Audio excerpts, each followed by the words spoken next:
You know, I once tried to explain my love for trading to my friends, my family. Now, I don't know what I was thinking, but it's okay. I mean, now I know better. You know what I'm saying? Because we all learn from our mistakes. So I went there and I told them that I spent hours studying charts and looking at these patterns, and I buy and I sell to make a little bit of profit. And very soon, I'll probably be the first millionaire in the family. And they all like giggle, right? They all giggled a little bit, and they all just looked at me like, you mean you're gambling, right? Or you mean you absolutely gamble? How about you find something better to do with your money? All right, because you don't want to be gambling. There is better things to do with your money. Now they paused and they said it again, like, you need to find something better to do with your money. So I was right there explaining myself, like, trading is not gambling. It's a beautiful long dance with your own mind, and that dance can be a bit tricky. It's like learning ballet for the first time. I said something along those lines, because I was really passionate. I remember just being there in the middle, being so passionate about trying to make them believe. And everyone still looked at me like, she must be crazy. I bet you now they see me and they think differently, right? Because a lot has changed. You must be crazy to bring anything to life. But today I want us to look at trading, okay? Trading for what it truly is. Not just the charts or your strategies, but the psychology behind it, based on the beauty of this channel, right? So I want you to look at trading psychology, all right? Not just the 80% of your trading. That's what trading is. No, we are looking at trading today based on the book by Alexandra Elder, Trading for a Living. Right? He wrote this beautiful book for traders. Many of you know this book. I am aware of that. But also many of you still are not doing what he said. Maybe you've never heard of the book, or maybe you just think he does not know what he's talking about. But remember, he is a psychologist for traders. So some of you maybe have bought the book and you've read it halfway and threw it away, or some have just no clue about the book at all. Now today, I wanted to make this video to simplify the book for you guys and simplify everything he said in simple scenarios, so that you don't actually have to buy the book. Okay, so we're going to have some tea. As you know, in the channel we grab a tea. You can be looking at your chart, you can be driving. The point of my channel is not for you to stop and watch me. It's not for entertainment. I'm just here to remind you of what is within you, or re-trigger the trigger that is within you, so that you become the best that you truly are in this market. Okay, so you can watch me for 2 minutes, take a little break, take what we're saying in, implement, come back. You don't have to watch the whole thing in full. There's no need for that. We're not rushing for numbers here. We're not rushing for your retention here. Now, I am aware that when he wrote the book for stock traders, futures traders, then traders who trade Forex, okay? So you don't actually need to include everything in this book. That's why I'm breaking it this way. He talked about embracing your failures. He went on and talked about the psychology game of trading. He talked about the discipline of risk management and the psychological shield, right?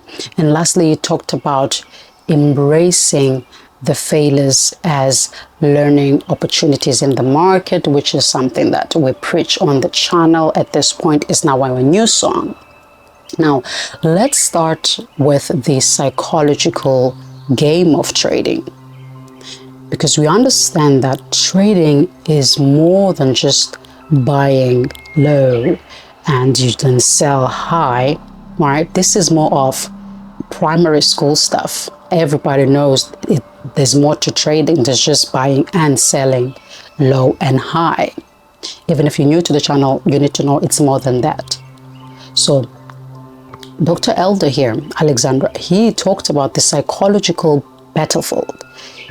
He emphasizes that our emotions can either be our greatest ally or they can be our worst enemy.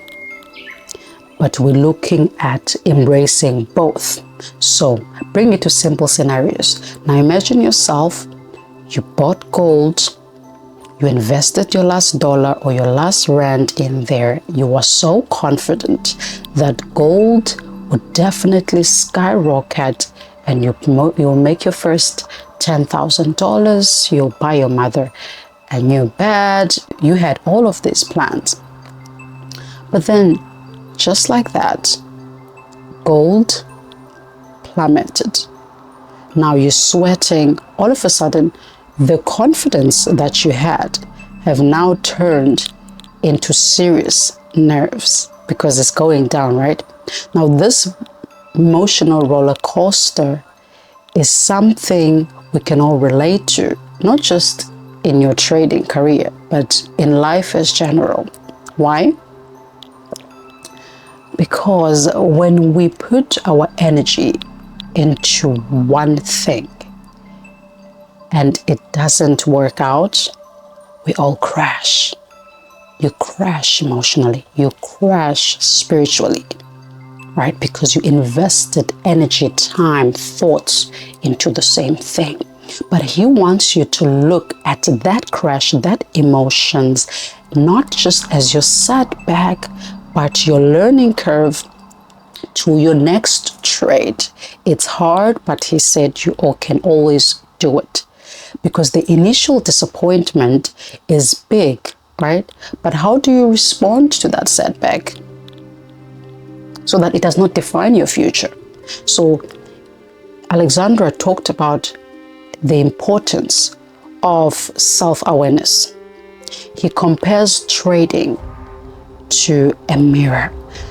Now, this is one of my favorite analogy, because he said, when we look ourselves, or when you look at yourself in the mirror, okay, you don't just see yourself, right? You see the markets, right?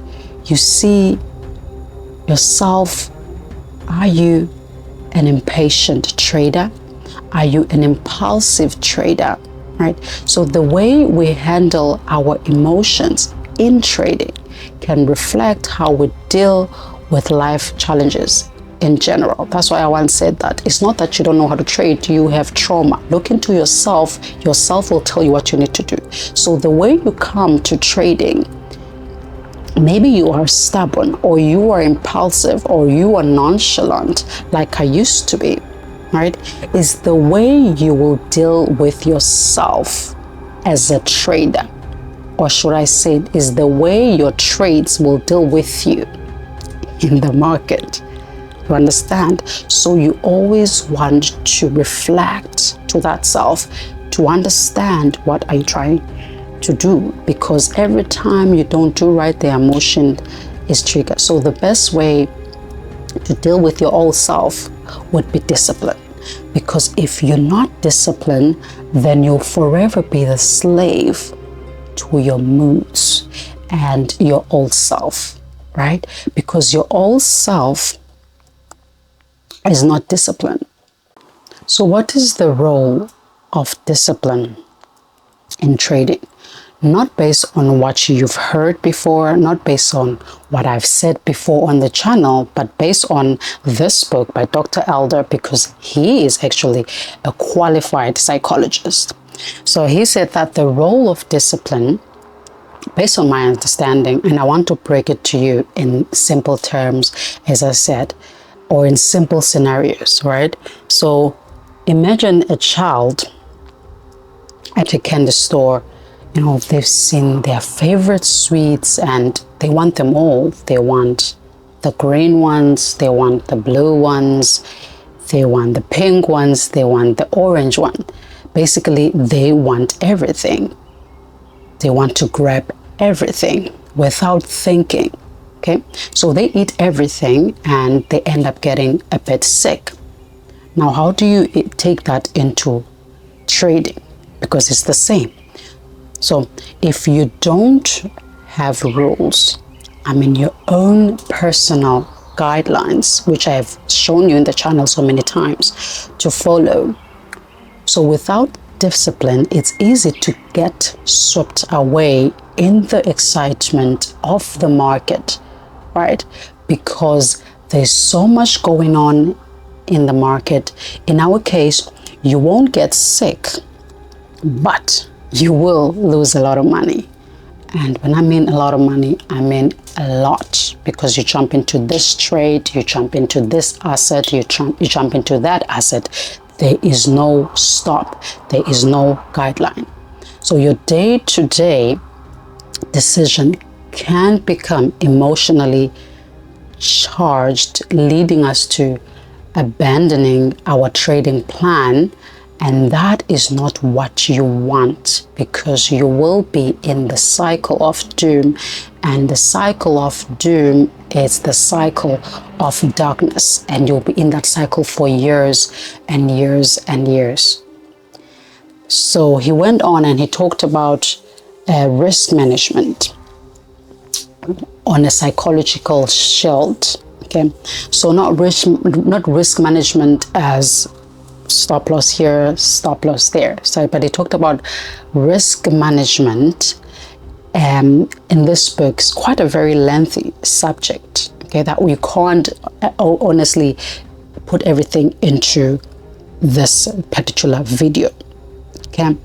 And he said risk management is common, but yet not so common to many traders, as this is what we most struggle with, because we want to take trading. We want trading to take us out of our current situation. So we will skip risk management because we think that every trade is supposed to take us out of the trenches, or is supposed to take us out of the ghetto, or is supposed to take us out of our misery, right? But you want to stop looking at trading.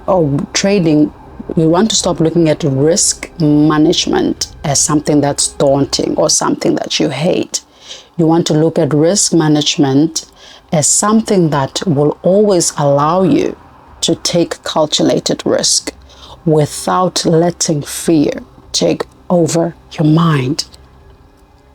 When you're crossing a busy street, for an example, you look to the left, you look to the right. You don't just cross, right?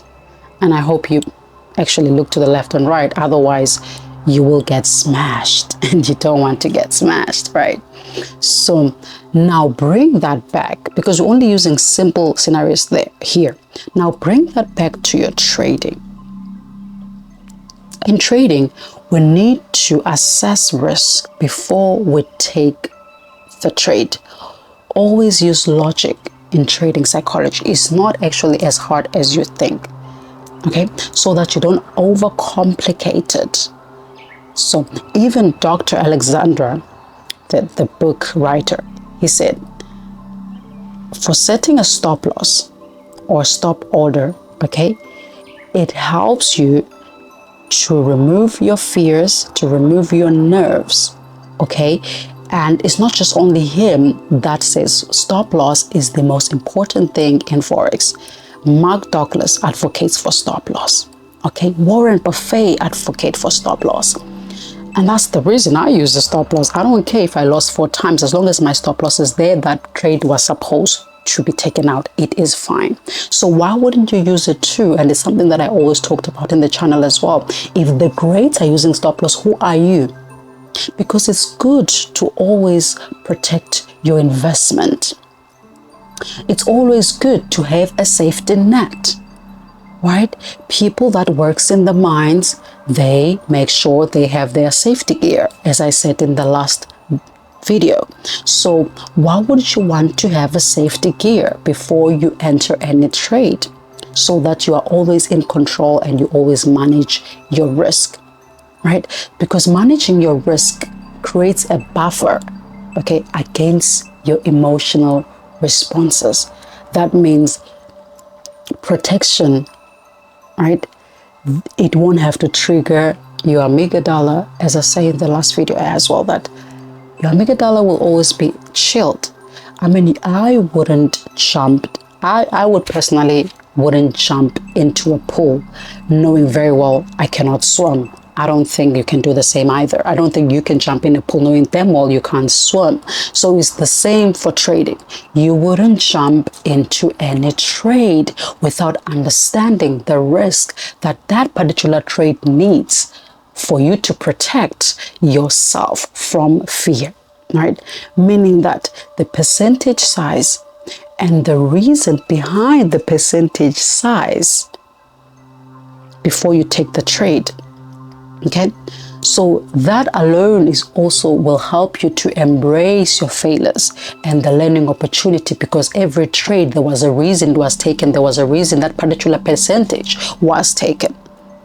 Now, he talked about these failures I talked about now and how you can embrace that, okay, to a point of now you're not moved by losing, you're not moved or shaken by any trade, right? How do you build a high risk tolerance? Okay, it's because you're looking at every trade as a single opportunity. In that moment you took that trade, that was an opportunity. That trade tomorrow does not matter, because today you took the trade and that's it. So it's the same as looking at riding a bike. You fell, you understand why you fell, and then you go and try again. Same simple analogies, right? So the market is an ever-evolving teacher, and you are an ever-evolving student. Never ever listen to no one that tells you you are a Forex master, because you will never be. Because of Forex master does not count. What count is your emotions. Have you mastered them? Are you the master of your emotions? Because Forex is there, but you came last. You understand? So you always focus on building yourself and also checking yourself if you're doing good or not. Okay? So look at your everyday decisions.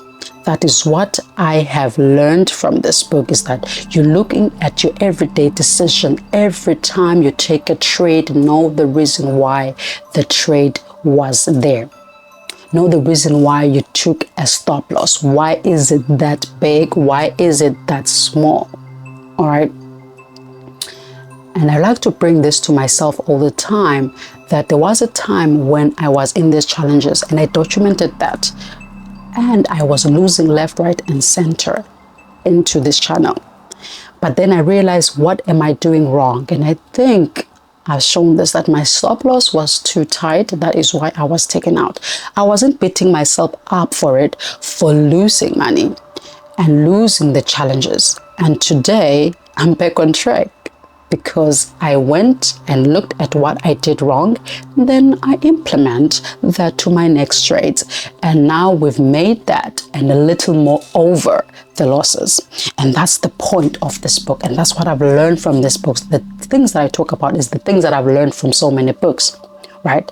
So what I'm saying is we learn and we move on. And this book have helped me to understand that trading was never, and I'm so glad I read it, was never about the market, right? It was about understanding myself. It was about understanding yourself, right? And this psychology here reminds us that our emotions are powerful sources in our trading journey. We can never skip that part. It does not matter if someone says trading psychology is 20% or 2%. It does not matter. It does matter because you are the emotional being before you are a trader. So you need to always fix that.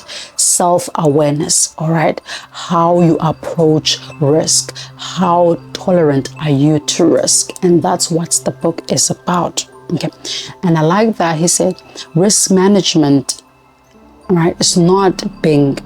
Risk management is not just trading, but trading with a stop loss and not trade often, but trade very well so that you're not always exposed to risk.